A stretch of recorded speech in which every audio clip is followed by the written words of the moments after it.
Being a realtor isn't always as easy as it sounds. I had this situation where I represent this seller.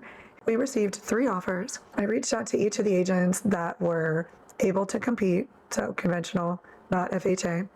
Definitely got the price raised higher than asking, which was... So the difficulties in this transaction were the buyer's agent didn't, I'm assuming, didn't run comps, so it seemed to be a surprise. When the appraisal came in here and the negotiated purchase price was here, the seller didn't have to negotiate because the appraisal contingency was waived. Then the buyer's agent didn't ask for repairs and or money in lieu of repairs.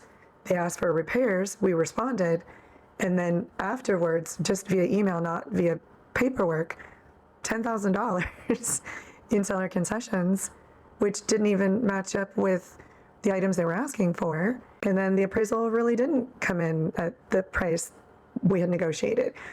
So the moral of the story is, I personally think that the massive change to this industry where buyers are going to formally choose their agents, I think this is going to be a good thing and once we all get used to it, because buyers are going to be more incentivized to actually interview the buyer's agents. And I think the industry in a whole is going to be a lot more professional. Thanks for watching, and I hope you have a great rest of your day, and remember to like and subscribe. Bye!